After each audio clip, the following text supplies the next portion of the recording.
आणि आता बातम्या सविस्तर पाहूयात। बुलेटिनच्या सुरुवातीलाच महत्त्वाची बातमी आहे। पुण्यातल्या मोदी बागेत कार्यकर्त्यांची गर्दी झालेली पाहायला मिळते।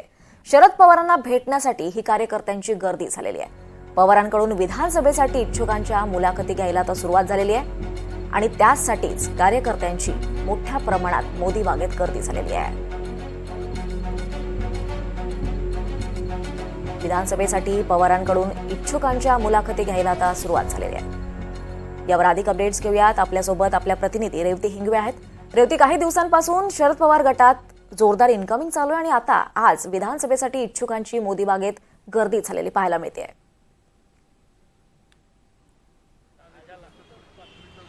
नक्कीच दीपाली, आपण जसं बघतोय की सकाळपासून शरद पवारांच्या पुण्यातल्या निवासस्थानी म्हणजेच मोदी बागेत भरपूर उमेदवारांची गर्दी झालेली आपल्याला पाहायला मिळते। आपण जी सगळी गर्दी बघतोय ही भंडारा जिल्ह्यातून आलेले हे सगळे कार्यकर्ते आहेत। नक्की आपण त्यांच्याकडनं जाणून घेऊयात की त्यांची प्रामुख्याने दादा तुमची नक्की मागणी काय होती? देश का नेता कैसा? आमची मागणी अशी आहे की महाराष्ट्रामध्ये साहेबांचा परफॉर्मन्स पाहून बाकीचे लोक सगळे साहेबांच्या पक्षात यायला तयार आहेत। पण मला असं वाटतं की राष्ट्रवादी काँग्रेस पक्ष हा आता स्वच्छ पक्ष झाला, म्हणून या पक्षामध्ये नालायक लोकांना घेण्यापेक्षा स्वच्छ लोकांना आणि निष्ठावंत तिकीट द्यावी, जेणेकरून ज्या पक्ष खुद्दारी गद्दारी जे विषय आहे तर आमच्या खुद्दारांचा विचार पक्षानं करावा, एवढं आमचं म्हणणं आहे। तुम्ही आतून शरद पवारांकडून काहीतरी एक संदेश घेऊन आलेलं आपण इकडे पाहिलं, नक्की काय होतं? भंडारा जिल्ह्यातून किरण मतकरी साहेब हे जिल्ह्याचे अध्यक्ष आहेत आमच्या पक्षाचे, आणि सर्व त्यांचे कार्यकर्ते माता बहिणी हे पवार साहेबांच्याकडे विनंती करण्यासाठी या ठिकाणी मोठ्या संख्येने उपस्थित राहिलेत।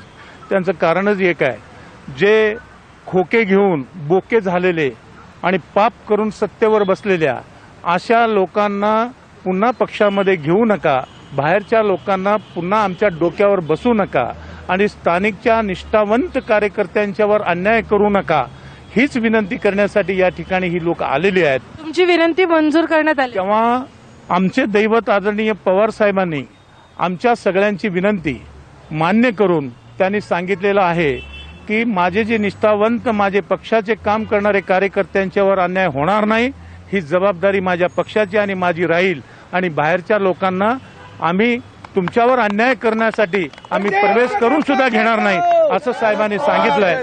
त्याचा आनंद आम्हा सर्वांना झाला। नक्कीच आपण इकडे बघतोय दीपाली, आपल्यासोबत एक चिमुकली पण आहे।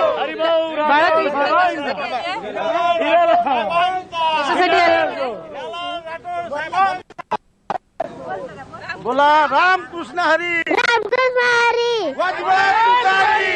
नक्कीच आपण दीपाली बघितलं की इकडे ह्यांच्या मागण्या आहेत की निष्ठावंत लोकांना उमेदवारी दिली गेली पाहिजे विधानसभेच्या पार्श्वभूमीवरती।